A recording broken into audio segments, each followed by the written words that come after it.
is going on, y'all? Welcome to the Mission Ready Men briefing right here on the SHR Media Network, where we are training up warriors, not mealy-mouthed weaklings. Today is Tuesday, October 21st in the year of our Lord 2025. And this is a show where we come to get equipped to stand firm, speak truth, and fight back against a culture that is trying to steal your faith, your family, and your freedom. And this is not just a political battle, it is a spiritual one. And the battle is always raging, never takes a day off. So we are done pulling punches. The gloves are off, and we are getting after it. So be sure to follow us at Mission Ready Men on Facebook, Instagram, Twitter, and subscribe to our Rumble and YouTube channels. And if you want to let everyone know that you are in this fight, grab your gear at missionreadymen.com, click Shop 7 Armors, and check out all of the great designs that we have over there. All right, y'all, it's go time. So let's go. Before we get started, I see that the chat is already alive and kicking. BZ was the first, I believe. So welcome, BZ. Welcome, Sackhead Sean. Thanks for being here.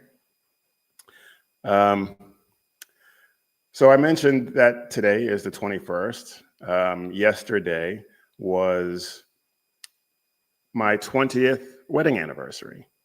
And so I want to talk about that for a little bit. When my wife and I got married 20 years ago, we had absolutely no clue what we were getting into. Of course, we thought we did. We thought we did. But did not have a relationship with God at that point. We were just walking blind headlong into an endeavor that we thought would love and grit and determination would be enough to get us through. As it turned out, God had a plan long before we even thought about anything like that. We didn't know him. We didn't know. I mean, I knew of him, obviously. My dad was a preacher. I grew up in church. But we had, as I said, no relationship with God. But he had a plan. He knew exactly what he had in mind for us. And he knew exactly what he was going to build with us. And 2 decades later, 20 years later, we understand that it wasn't our idea. It was his design, and it was his design that we were following, whether we understood that at the time or not. And part of his design for marriage is that there are men and women in a covenant relationship with him. And it was never meant to be redefined by politics, TikTok, social media of any kind. It was his design all along. And I want to get into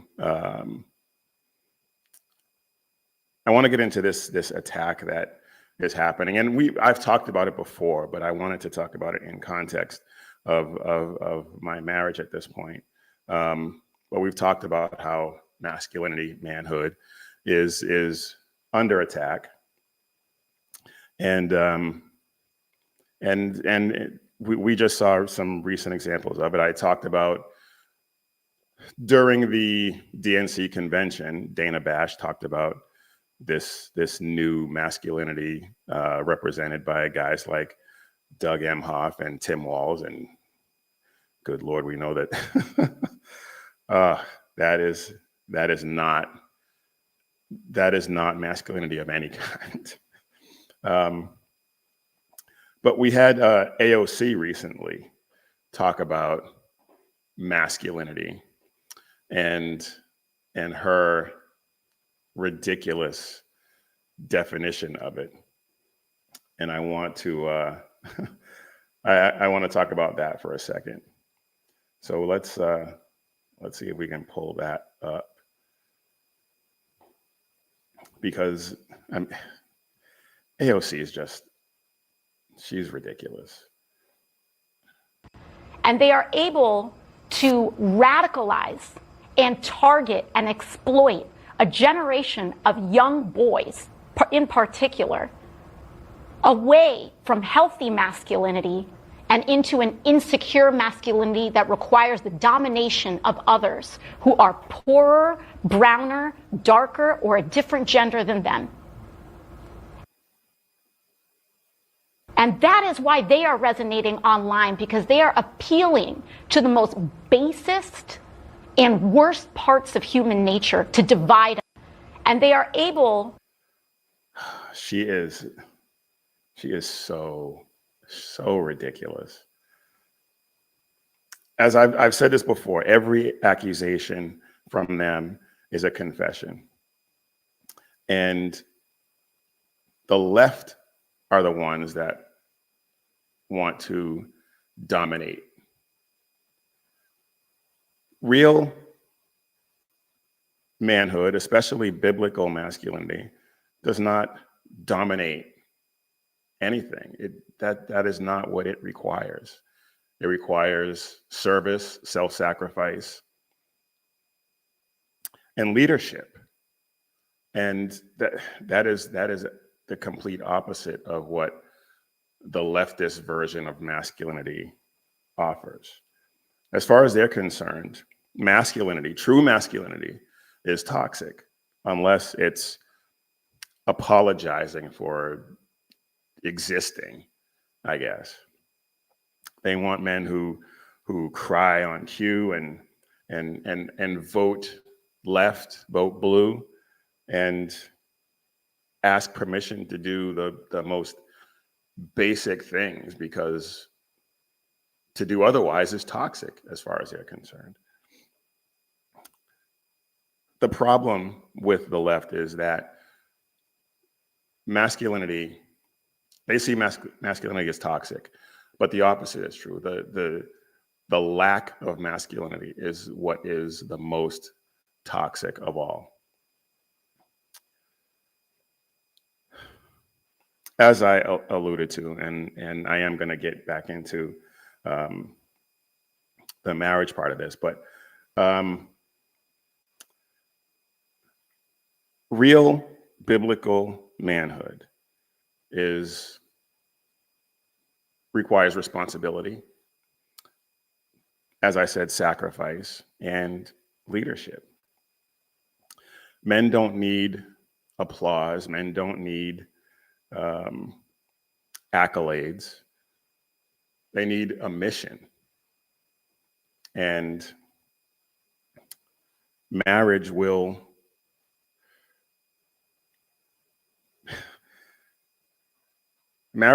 beat the self-centeredness out of you if you let it.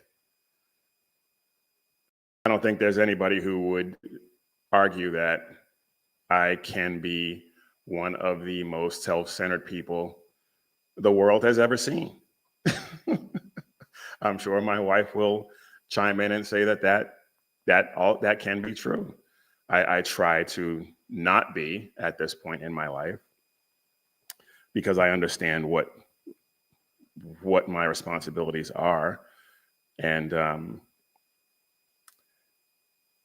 it's not about getting your way. It's not about winning. It's about leading in the way that God has designed us to lead. Modern, I look at some of these dudes running around these days, and these dudes can fix their mascara, but they have no idea how to deal with their broken family. I'm laughing just thinking about some of these dudes, but it's really sad. It's sad. And we talk about, or the left likes to talk about, gender and how there's no difference between men and women can do everything that men can do, and men should be allowed to do everything that women can do in women's spaces and all that nonsense. But that is not the way God designed it. Male and female, he created them. Obviously, I'm paraphrasing Genesis. But he gave men and women, he made men and women equally valuable. They have equal value, but they have different roles, different and very distinct roles that cannot be, they can't be crossed over. They can't be transitioned, to use the parlance of today's left.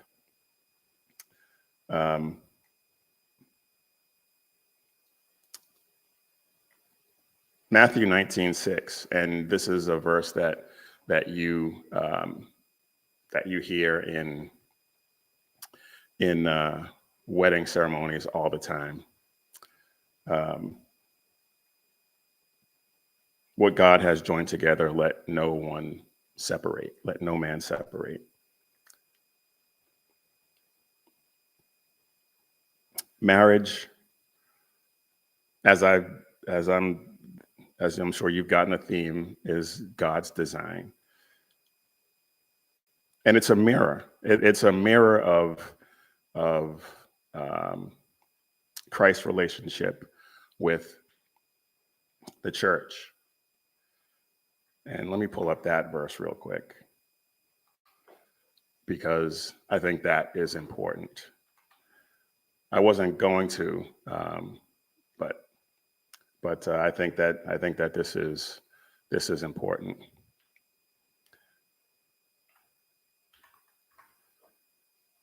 Ephesians 5:25 and 26. Husbands, love your wives, just as Christ also loved the church and gave himself for her, that he might sanctify and cleanse her with the washing of water by the word. That is what marriage is supposed to be. And the world treats marriage as like a car lease, like something you can just get out of whenever you get ready, that you can trade in for a new model. It doesn't work that way. The world treats it like I said, a lease. God calls it a covenant. And a lot of people like to think of marriage as a partnership, and that's fine. It has partnership elements. But biblically, it is a covenant under command. And the moment the church stopped teaching that, the moment the church got infected by the world, divorce lawyers got rich.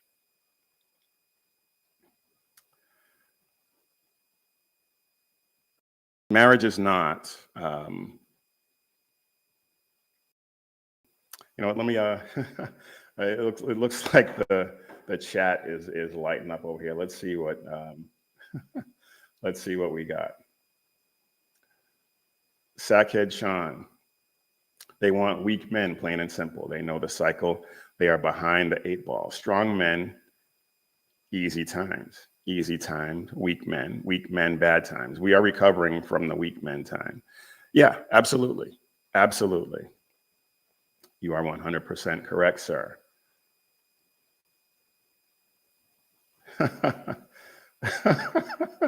BZ says men are from Mars and women are from Venus.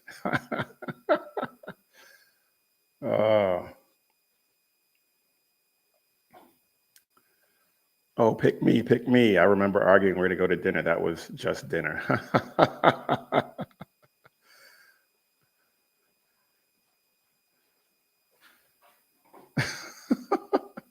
Yeah.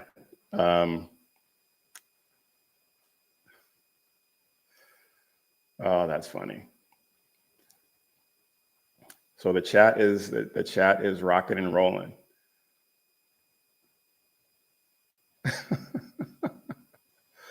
I'll catch up with that in a minute, but I want to move on because I want to talk about. I want to get into this before we move on to some of the other things that I wanted to talk about today, and let's not.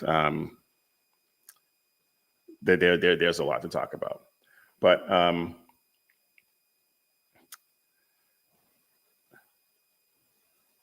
when it comes to marriage and relationships, every argument, every quibble, every disagreement, every moment of pride is a battle over who sits in the throne in your home. And I'm not talking about between you or your wife or your husband. I'm talking about you or the enemy. The enemy being Satan. I know some people might say the enemy is their spouse, but that's not what I'm talking about. The enemy is the devil, and it's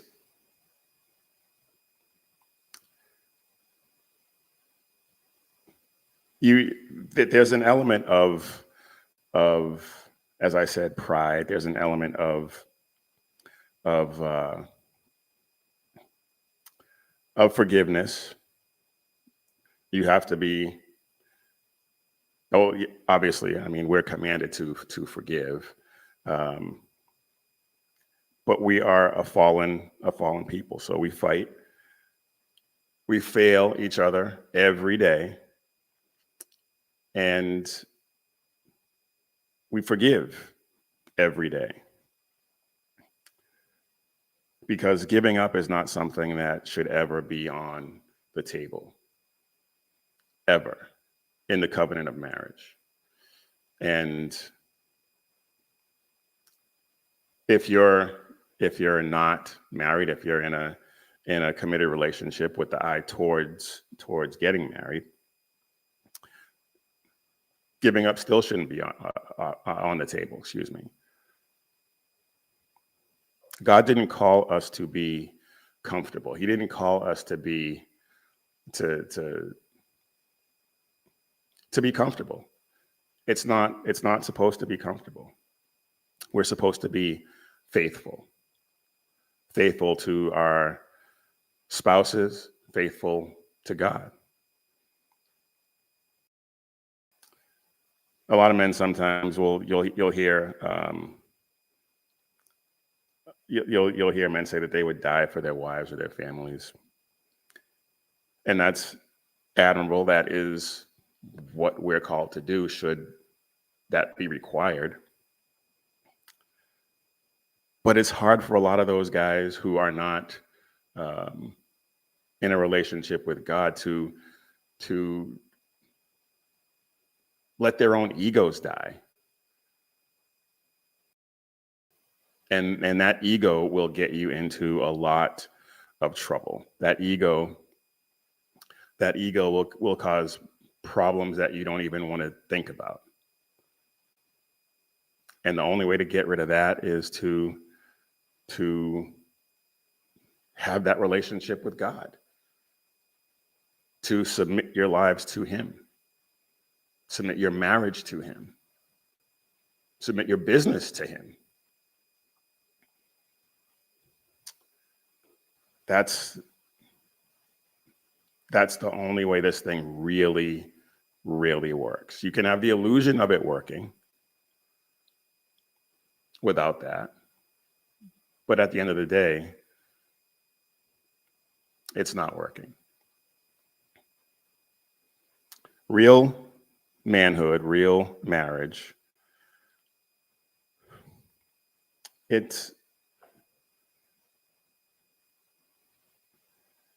sorry about that. I'm all over the road this morning. Real marriage, real manhood comes with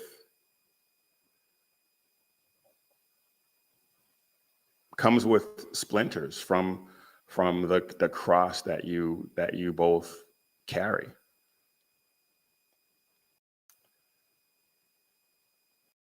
Pride is something that will tear you apart, tear your marriage apart, and that's something that you have to let go of.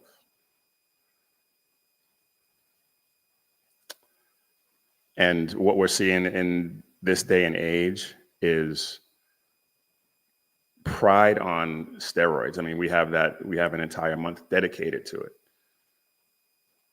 Pride on steroids, ego on steroids. And that is not a recipe for a successful marriage, a successful life in general. Pride is basically worshiping yourself, elevating yourself to God, worshiping yourself. That's what pride is.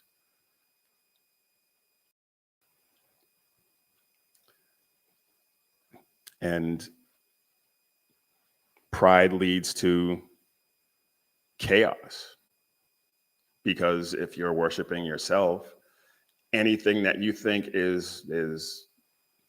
anything that you think works goes, and that leads to chaos. And that's exactly what the enemy wants. And that's what you're giving him when you give into that pride. But God wants a covenant. He has offered us a covenant with him, and he wants us to have that covenant marriage with our spouses. And I pray that everybody who is watching or listening and is married or is thinking about marriage, to keep that in mind and to understand that and to put that into practice.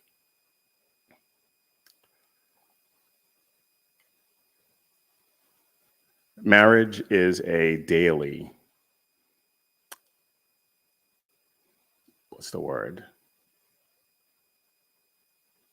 deployment,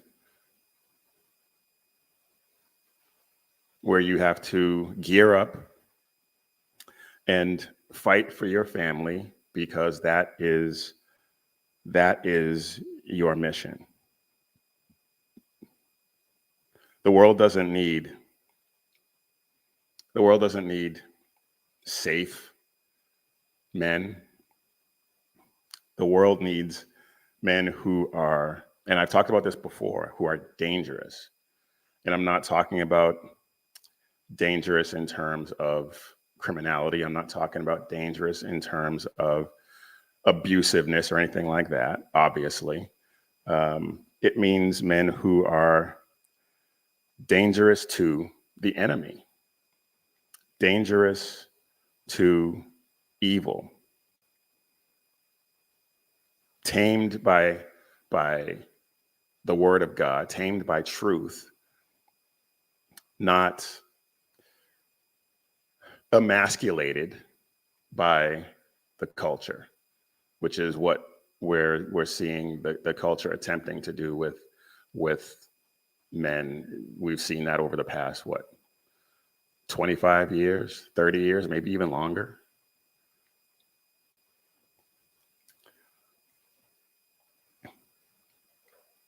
men need to be dangerous. Men need to be focused on God first, then their families, and that will extend into their community, their country, and things like that. And that is what will ultimately pull us out of this nosedive that the left has tried to put us in. So I'll just leave you with this. Joshua 24:15. As for me and my house, we will serve the Lord. Because that's what it's all about. And that will lead to a successful marriage and a successful, it will lead to success in whatever endeavor that you put your hands to. And it may not look like success to the world, but success for us is seeing Jesus one day. That is the ultimate success, and that's what we're striving for. All right, y'all, let's move on. Let me go back to some of these chats. I'm not going to play some of them. I'm not going to show some of these because some of these are just, if you don't know us, you won't get it. So it's not, it's not going to mean anything to you, but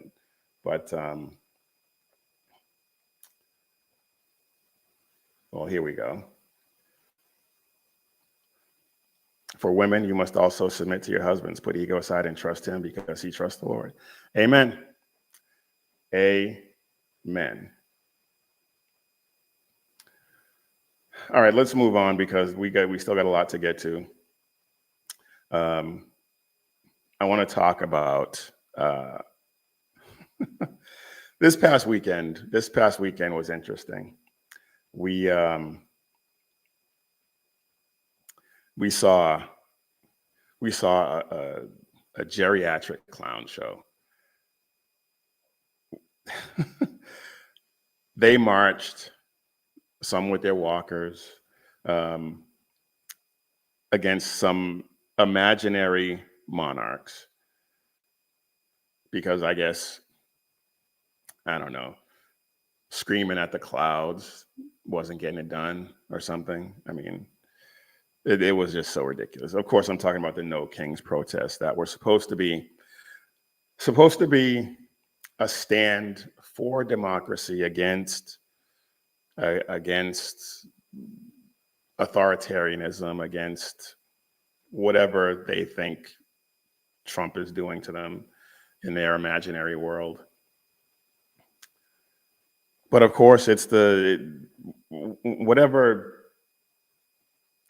that they think was going on in their mind. It's the same tired list of progressive activists who are, in some cases, being paid. And I have a few videos, and I think I have that one queued up. Just utterly ridiculous. But anyway, they're trying to cosplay as if there's some kind of this is some kind of revolution, excuse me.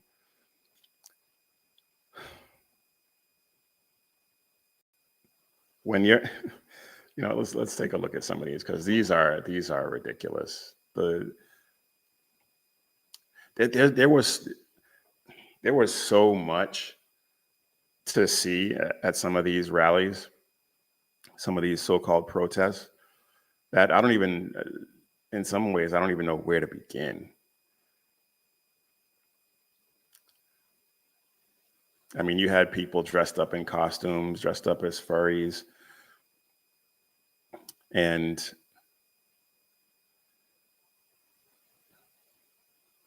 you know what? Let me just start at the beginning.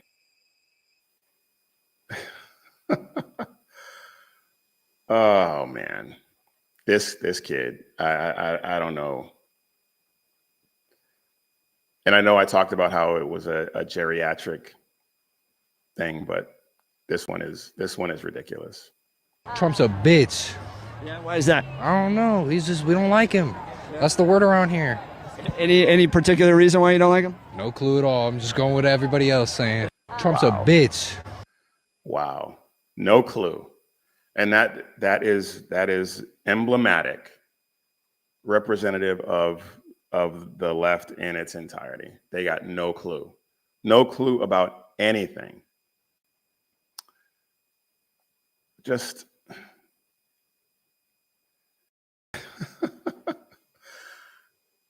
I mean, and then you got this guy, George Conway. I am Antifa. And he was, I'm not going to play it. He was singing with some guy, rewrote the lyrics to some song. Yeah.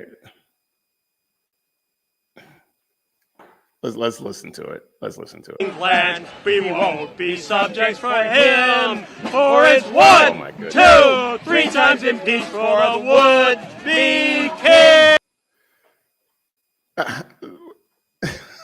What do you say to that? How do you respond to that? How do you respond to that?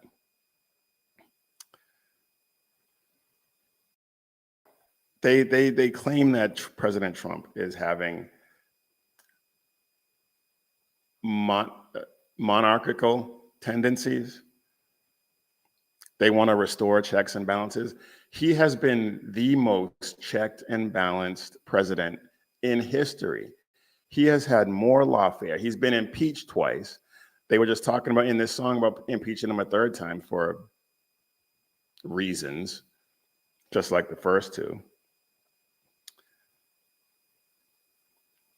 And they clearly have no idea, just like the first kid. They have no idea what they're talking about. They want a so-called democracy revival, but the fact is, they're just mad that they didn't win the election. And let's not forget, they talk about no kings. They coronated Kamala Harris. She didn't win a single vote in a single primary to be on the ballot. They just handed it to her. They coronated her. So who's really the monarch in this situation?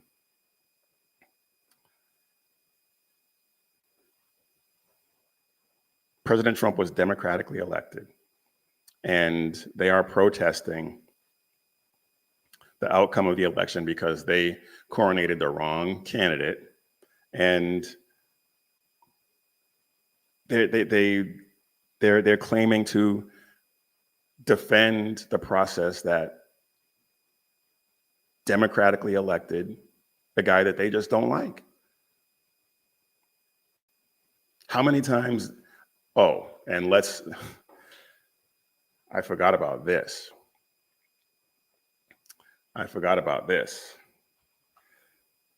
It wasn't that long ago that they wanted it. They actually really wanted a king.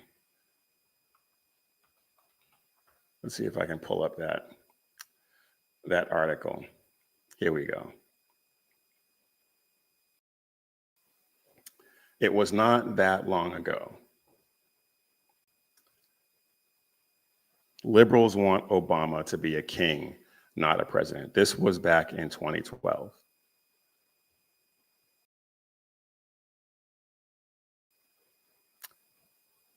So, which is it? Do they want a king? Do they want a president? Or do they just not like the president that we know the answer? They just don't like the fact that President Trump won. That's all there is to it. That's all there is to it. So it's not kings that they're really against. It's not even tyranny that they're really against. We saw that with COVID.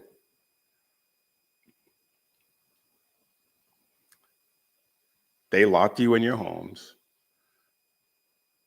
They allowed seniors, some of whom I know personally, to die alone in nursing homes. I know relatives of people who had to watch their loved ones die in nursing homes. Businesses had to shut their doors. Businesses were forced in some cases to shut their doors. They arrested people for opening in defiance of those laws, not even laws, those orders, those tyrannical orders, as if they came down from a king. They set students back years in their learning.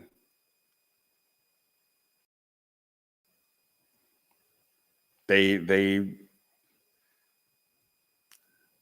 don't even want to say they taught Americans to be lazy and compliant, because it came so easily to so many people. They didn't have to be taught. They just did it. And then virulently criticized anyone who dared question it. I mean, I can't tell you how many, I don't even want to call them friends, but people on my social media that stopped following me because I dared question it.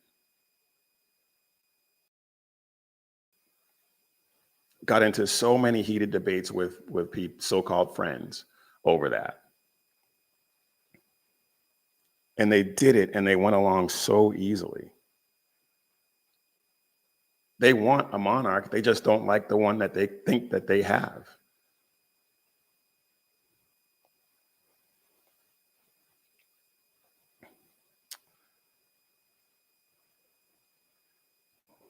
I want to take a look at another video of some of these ridiculous. Actually, you know what? No, let's take a look at this one. This one was great. This was President Trump reacting to the accusation of being a king. And the no king's practices.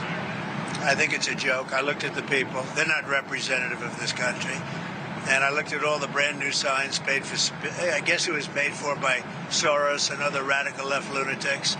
It looks like it was. We're checking it out. The demonstrations were very small, very ineffective, and the people were whacked out. When you look at those people, those are not representative of the people of our country. Mr. President, besides San Francisco... And by the way, I'm not a king. I'm not a king. I work my ass off to make our country great. That's all it is. I'm not a king at all. There you have it. He's not a king. But this is Sean in the chat. But Big E, it's okay when the left chooses kings and queens, because morals and morals and emotions and stuff. Exactly. I mean, these people are utterly ridiculous. And I posted this earlier. Scott Jennings responding to one of his frequent sparring partners on CNN. And this was outstanding. Here we go. Let's just listen to this or watch this. The president is not listening to them, and frankly, in some instances has said we're the enemy simply because we disagree with them. You're saying that's not a good use of time. You're criticizing these people who went out to, be Americans and say they love their country and want their president to listen to them. That's not a good use of time. That's outrageous. Well, no, I mean, normal people were spending time with their family and watching college football. I don't care how they spend their time. If they want to go out, if they want to go out and if they want to go out and protest, be my guest. They're welcome to do it, and I don't really care whether they do it or not. But I just happen to think if I were Democrats, I would rather have directed that energy into the campaigns that are going on this year instead of marching around the way they did. But listen, you guys spend your time however you want. It's a free country, not a monarchy. Jared? Stunned silence for about 3 seconds was absolutely amazing. And Caitlin Collins had to prompt her to because she just couldn't process what she was hearing, which was amazing. Scott, that was, I said in my post when I posted this, of all of Scott Jennings' brilliance on CNN, I think that was probably his best. And he's got a body of work that is outstanding. That was absolutely amazing. That was absolutely amazing. But this No Kings protest, such as it was, because apparently a lot of the footage, not a lot, but there were some cases where the footage that they were showing, they were trying to pass it off as current footage, but it was actually a protest from years ago. But they try to say that he acts like a monarch or a king. But as I said before, he was elected twice and has been the subject of more lawfare than any president in history. And yet we have Obama, who they said they wanted to be a king, bribing Kamala, who they coronated in an attempt to make her queen. They do want a monarchy. They do want tyranny. They just don't want it from someone who disagrees with them. And I'm not suggesting that President Trump is behaving in any way like a monarch or in a tyrannical fashion at all. But that's what they want. And I went through all the COVID stuff that they just bent over for. They want that. But as I've said many times, every accusation from these people is a confession. They want to be ruled, the left. They want to be told what to do and when to do it. It reminds me of that scene in one of the Avengers movies when Loki talks about how those people want to be ruled. They want to be, they want to be ruled. They want to be told what to do. And right on through here, we're not having any of that.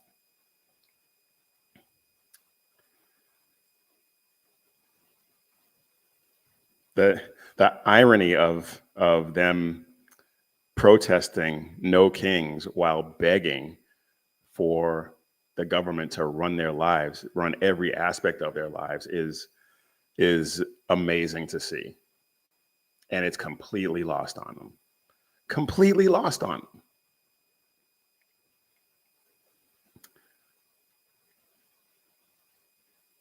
This No Kings protest was just another in a long line of bad jokes that they tell themselves. It is unbelievable. It is absolutely unbelievable. And yet totally believable when you think about who it is that's doing this. Absolutely believable on so many levels. But I want to move on because we still got a lot to get to. I didn't get to half the videos I wanted to show. Maybe I'll get to them at the end, just because some of them are just so ridiculous. But I do want to get a word in from our sponsor for today's show. And the sponsor for today's show is Carry Girl Gear. And here we have a post, an acknowledgement of our marriage. That picture was taken last night, actually, on our way to dinner. And to celebrate our 20-year marriage, we have a 20% off discount code, the code 20 years. Order anything on the site, use the code 20 years at checkout, and you get 20% off. So be sure to check that out. But if you are looking for a wife, if you're looking for a gift for your wife or your girlfriend, check out carrygirl.com. Some of the best looking, highest quality shirts on the market, bold designs, great fabric, and gear that she will actually want to wear. And not just shirts, drinkware, hats, a whole host of accessories that she will absolutely love. And do yourself a favor and get a gift certificate, because if you're like me and you're like a lot of men, gift buying is not your strong suit. So just go ahead and grab a gift card, let her pick out her gear for herself. And it's quick, it's easy, and she'll get exactly what she wants. So head over to carrygirl.com today, show some love and make it count. Visit carrygirl.com today. All right, y'all. I am Big E, and you are watching or listening to the Mission Ready Men briefing right here on the SHR Media Network, where you can catch my good friend Sackhead Sean, who is in the chat, with the Edge of Liberty every Monday and Wednesday at 11 p.m. Eastern, 8 p.m. Pacific. The Reaver of Common Sense with Jersey Joe every Monday and Friday at 9 p.m. Eastern and 6 p.m. Pacific. And BZ with the Berserk Bobcat Saloon every Tuesday and Thursday at 11 p.m. Eastern and 8 p.m. Pacific. So he will be on tonight. So please be sure to check him out.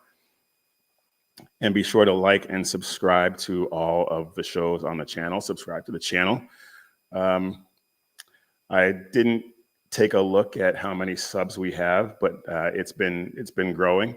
It's been steadily growing. So we thank you for that. Thank you for subscribing and sharing, and praying for us, because we know that those prayers have been helping. So keep praying for us that we have a huge. And Sackhead Sean just told me that it's in the chat. We have 655. Wow. The last time I looked, it was in the 640. So that is amazing. Thank you all very much for that. So we are, the prayers are working. The prayers are working, and we are breaking through. So thank you very much for that. We want to reach as many people as we possibly can. All right, now let's get back to our regularly scheduled programming. And I haven't talked about it a whole lot, but I wanted to touch on the ceasefire between Hamas and Israel. And that ceasefire has gone as you would expect if you have been paying even the slightest bit of attention over the years. Hamas is a terrorist organization following a death cult that allows you to lie to advance the cause. And they don't believe in peace. They believe in wiping out Israel. It's in their documents. So the ceasefire has gone as you would expect. They killed 2 Israeli soldiers in Rafah. And Hamas calls it resistance. And what it really is a war crime. It's murder during a ceasefire. And of course, Israel responded, as they should have, with airstrikes that killed 26 in Gaza. And of course, they were hiding behind civilians, so there were some civilian casualties, unfortunately. Hamas cannot be trusted to honor any agreements.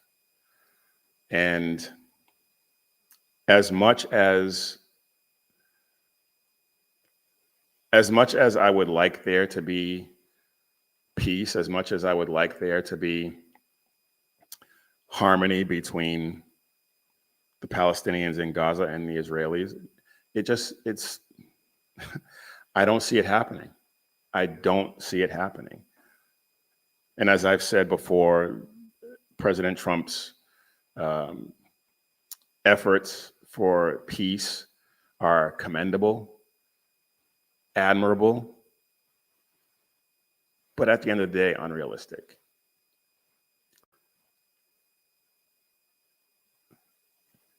Let's not forget, I need to do a deep dive into, because so many people seem to not understand the history of this conflict. They just see Israel's strikes killing civilians and call it a genocide, and think that Israel, and they bought into the hype that Israel has occupied so-called Palestine, even though nobody can point to a state or a border of Palestine because it doesn't exist.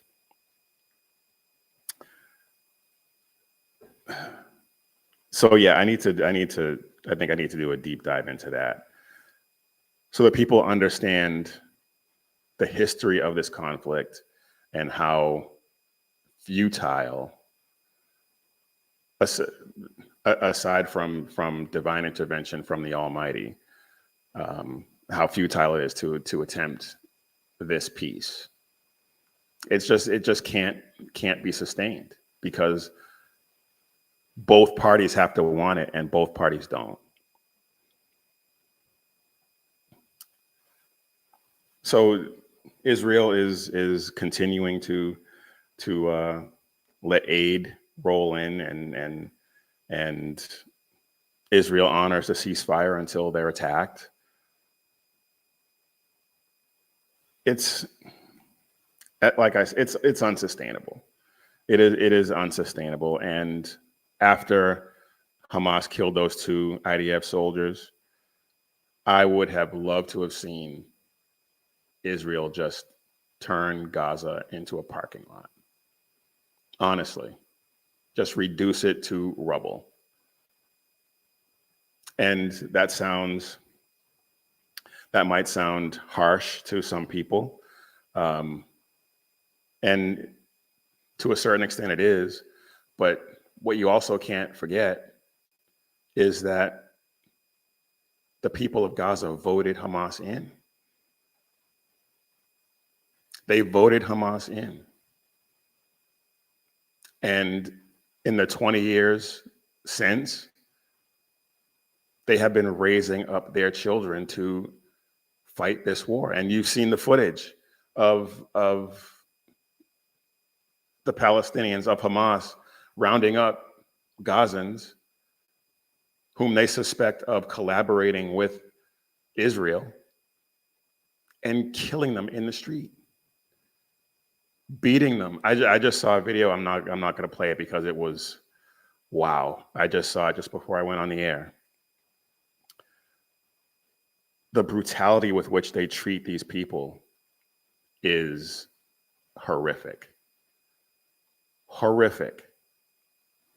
And these are the people that they voted in. These are the people that they are allowing to run Gaza. It's there will, as I said, barring divine intervention from God, there is no way that they can coexist with these people. No way. They have to wipe them out completely. And until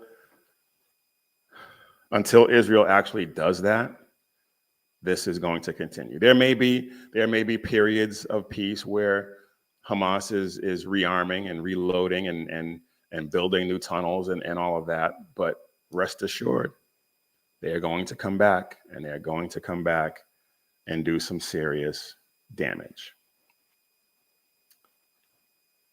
This ceasefire is little more than a tactical retreat, a tactical pause by Hamas to, as I said, rearm, reload, and drop new battle plans, new terrorist attacks. And to think otherwise is just silly. To think otherwise is naive. And I think that there's some of that at play with President Trump, but I also think he's just got the ego that says, I can do this. And it's a valiant effort, but at the end of the day, this is not going to last. Let's take a look at some of the chats.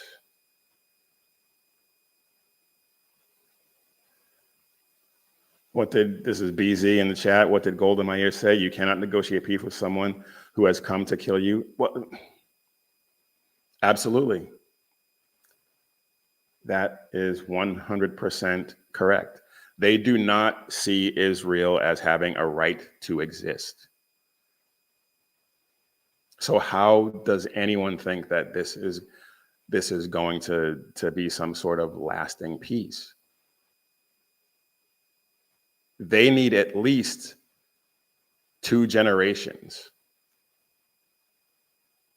to get that mentality out of their population. And that's not going to happen.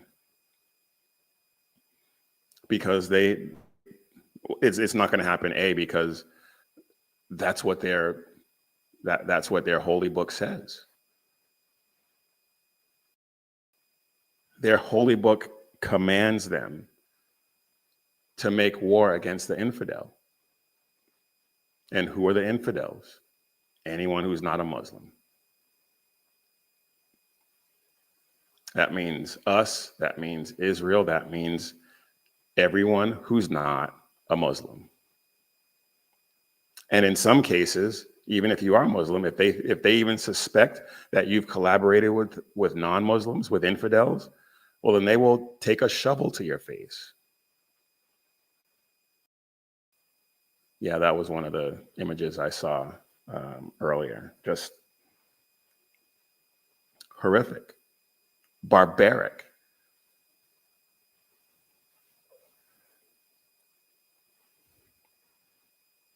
And then let's also not forget, they still have, I believe, 16 sets of remains of hostages that they have yet to return. And they keep claiming that they can't find them. They need specialized equipment to find them. No, I don't believe that for a second. I call BS on that.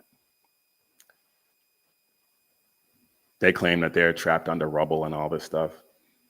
Nah, they know exactly where they are. They know exactly how to get them. Because they said that about 24 sets of remains. And then they've just been slowly releasing 1 or 2. And now it's down to 16, I believe. They know exactly where the remains are, and they are just, this is a psychological game that they're playing with Israel. These people are evil.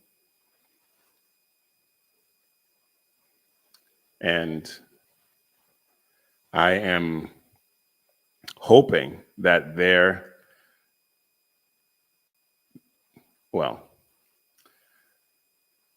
I'm hoping that there comes a time when President Trump realizes this, realizes that his desire for peace, and his roadmap for it, the way it is right now, it can't be successful, and lets Netanyahu off the leash. And they just go forward and wreck shop in Gaza, level it completely.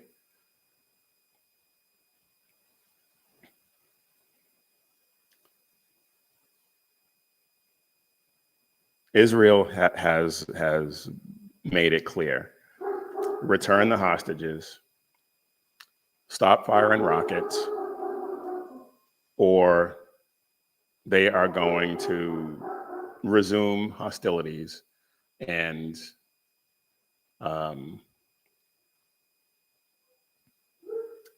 resume hostilities and do what they need to do.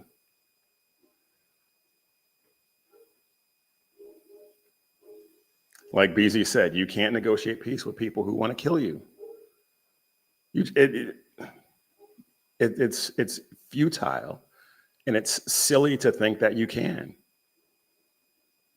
or arrogant, which I think is, as I said, I think is playing a part in President Trump's calculus here.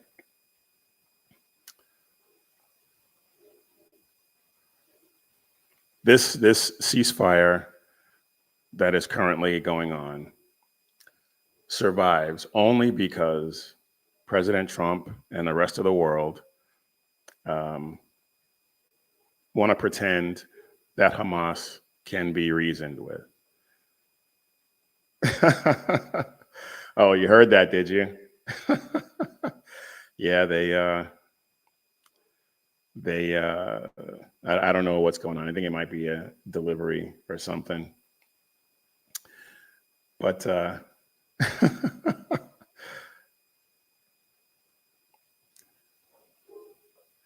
Sean says, I don't know if it's pure arrogance. Part of me thinks that they're showing the world who Hamas is. That will eventually lead to the entire removal. If I would agree with you, if I thought that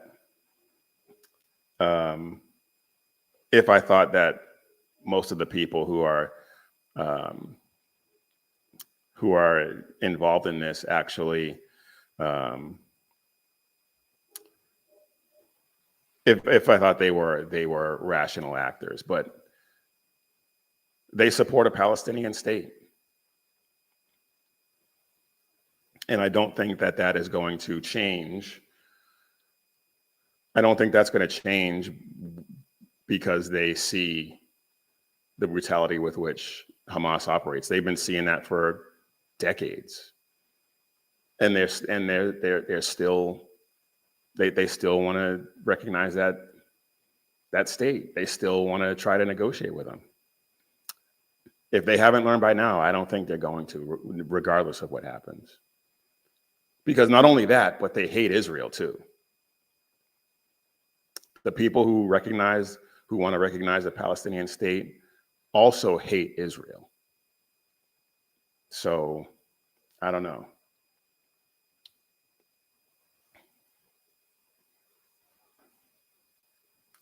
Peace will come to Gaza when, I don't know, when they run out of excuses or rockets. And even then, it won't be a sustained peace, because it's just going to be them reloading. So we'll see. All right. I want to get to something else that I saw. And oh my goodness. Donnie Lemonade. He is desperately trying to stay relevant. And he is just not very smart. we've seen instances before where he gets cooked on a regular basis by people on the street. I don't know if I showed it, but I think I posted it, where he was talking to some people on the street and tried to explain to them that a misdemeanor is not breaking the law. He's, like I said, he's not very smart. He's not very smart at all. And as evidence of that, here he is on Wajahat Ali's show, and I'll get into him in a second. His show is called Left Hook with Wajahat Ali. Obviously, he's a leftist. But yeah, let's listen to Lemonade, see what he has to say, and then we'll get into it. People, brown people of all stripes, whether you're an Indian American or a Mexican American or whoever you are, go out in your place where you live and get a gun legally, get a license to carry legally. Because when you have people knocking on your door and taking you away without due process as a citizen, isn't that what the Second Amendment was written for? Go back and read what the Second Amendment says. And perhaps it will knock some sense in the heads of these people who are saying, well, it's all great. I don't believe they're doing it without due process. They're asking people for papers. They're not really beating people up. These people are doing things that are illegal. Nobody is illegal. It is a misdemeanor to cross the border. Now, black. And he just said it again. He just said it again. If you commit a misdemeanor, you are breaking the law. How does he not get that? How does he not understand that? Well, I answered my own question: because he's an idiot.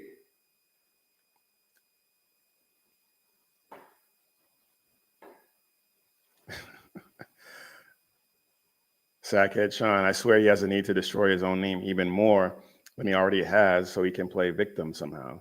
It is a weird approach, but he's a weird dude. He is a weird dude.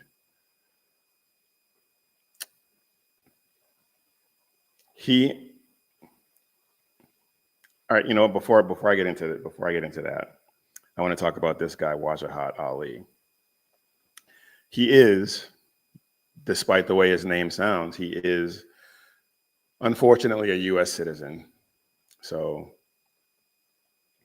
we can't talk about deporting him, unfortunately. He is of Pakistani descent. His parents, he is a first generation American. His parents were born in Pakistan, emigrated here. And he is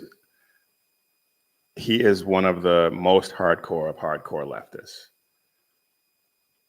And I don't know if you've ever seen him on shows like Piers Morgan. He's not a whole lot smarter than Don Lemon, frankly. He's really not. He comes up with some of the dumbest points, and he gets cooked on a regular basis by conservatives on that show. But he had Don Lemon on. You know, I'm just going to move on. Don Lemon said that if you believe in the Second Amendment, Black people, brown people of all stripes, go out and get a gun legally.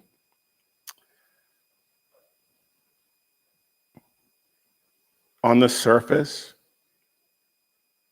on just listening to those words, reading those words, on the surface, that sounds great. But we all know he is not a supporter of the Second Amendment by any stretch of the imagination. It sounded like a pro-gun message until you understand who he's addressing and why. He said American citizens. He's not talking about American citizens. He is not talking about American citizens. He's talking about Because federal agents, ICE agents, are not rounding up American citizens. If an American citizen happens to be in the company of the illegals that they're hunting, and they get caught up in that, well, that's a different story. But an American citizen can prove beyond any shadow of a doubt that they are an American citizen. That's why American citizens should have absolutely no fear, trepidation of being visited by ICE or anything like that. But here he is stoking that fear.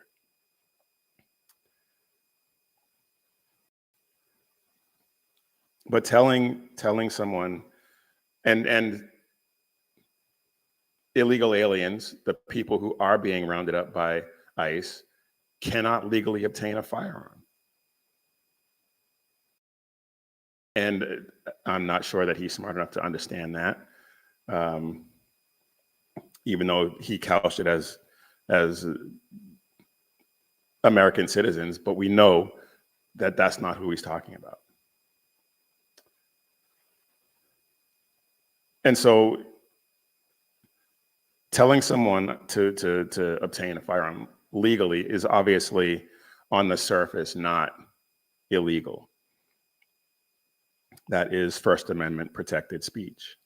But, and this is a big but, the context in which he said this matters. It matters a great deal. Because telling specific ethnic groups, telling specific races of people to arm up against a potential state action, that's a call to arms. That sounds like mobilization rather than exercising your rights. And I would argue, and I think most people with half a brain, a couple of brain cells to rub together, understand that what he said is an incitement to violence. And an incitement to violence is not protected under the First Amendment. Now, he didn't explicitly say, he didn't use the words, go shoot, get a gun and go shoot ICE agents. He didn't say that. But he invited a specific demographic to prepare for and perhaps even incite a confrontation with law enforcement. And that, to me, that to pretty much anyone with, like I said, two brain cells to rub together understands that. That was an incitement to violence.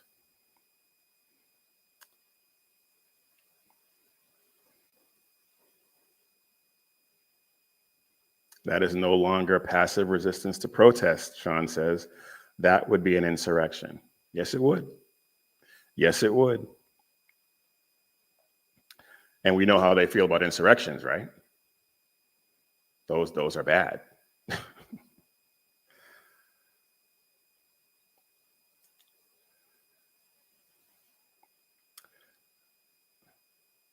I believe this was a call to arms. I believe this was a call for violence because he, as I said, explicitly called out a specific demographic to tell them to arm up and to expect a confrontation with the state. He framed the state as an adversary. And telling someone to legally get a gun, it glosses over the message. It glosses over that once someone is armed and gets into a confrontation with law enforcement, that situation has escalated to a dangerous level. And it is not going to end well. It is not going to end well. If you confront federal officers with a firearm, there is a high probability that you will end up shot and probably dead. And that is what he is advocating for when he says this. I mean, he's basically telling people to expect a confrontation with law enforcement. And if you expect a confrontation with law enforcement and you are armed, the chances are that you're already predisposed to use said firearm in that situation. And that's a recipe for disaster for both sides. Because cops don't want to shoot people. They don't go into these situations wanting to discharge their firearms to stop a threat. But they're trained to do that and understand that they may have to.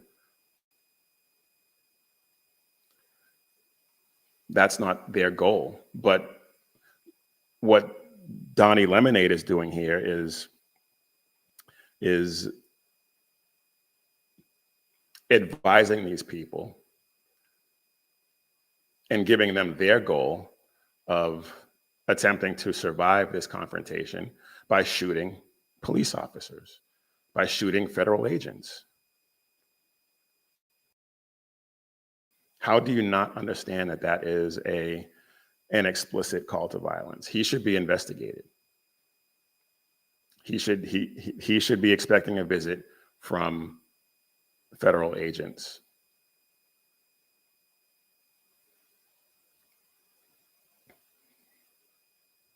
And the racial aspect he used, urging Black and brown people to get these guns, rather than urging people to pursue a legal recourse, as in get your citizenship.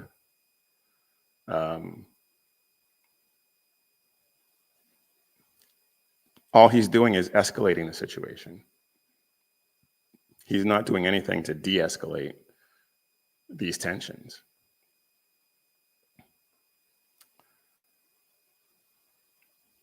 Armed households and state enforcement is a high-risk situation. Even for people who are legally armed, misunderstandings in these situations happen all the time because tensions are high, adrenaline's pumping, fight or flight kicks in. I mean, so much potential for so much to go wrong. And he's just casually throwing out, yeah, go get a gun.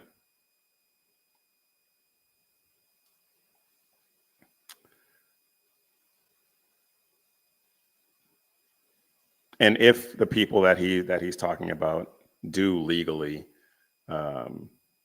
get a license to carry, as he suggested, well, congratulations. Don Lemon has just incited the next fatal law enforcement confrontation, the next officer involved shooting. And it didn't have to be that way. It didn't have to be that way.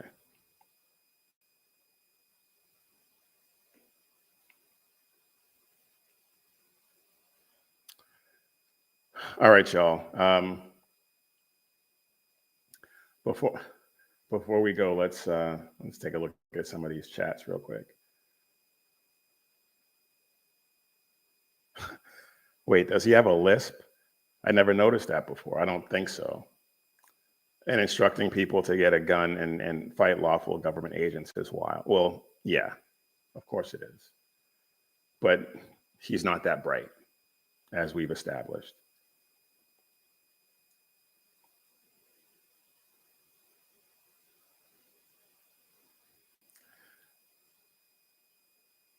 Yep, that would be an insurrection. Absolutely.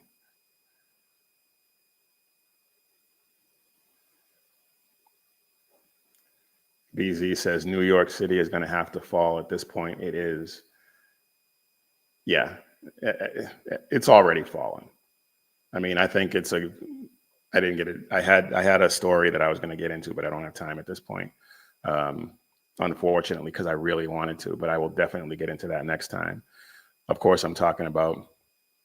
Actually, you know what? Let me just briefly get into it if I can pull it up, since you mentioned it.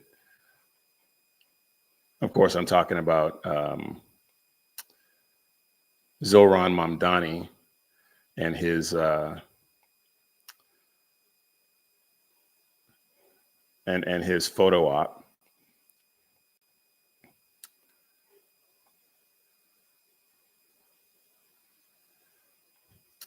I'm not exactly sure who this person is on the left of your screen, but this guy right here is the imam who was an unindicted co-conspirator in the 1993 World Trade Center bombing. Some say he was instrumental in planning that attack. And this guy is Mustafa something or other. And he was actually one of the Central Park Five, if I remember correctly. And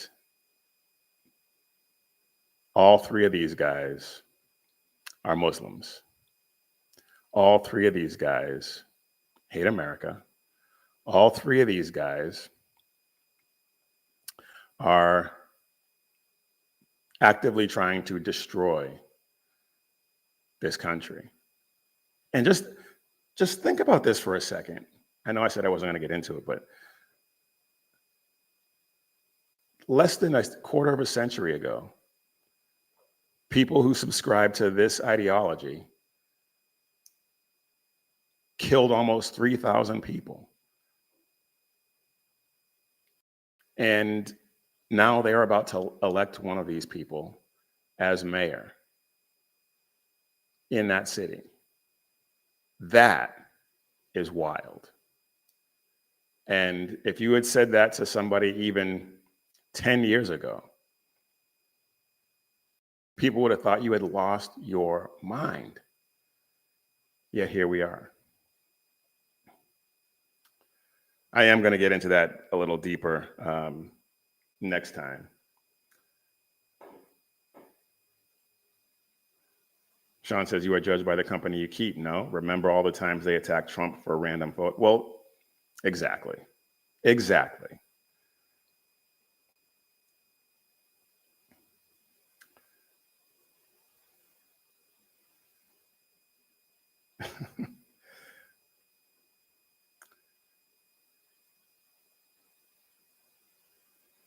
BZ says, or Mamdani eating burrito with a knife and a fork and eating rice with his right hand because you know what the left hand is for. I'm not even gonna touch that. Not even gonna touch that. But anyway, that is all I got for you this time.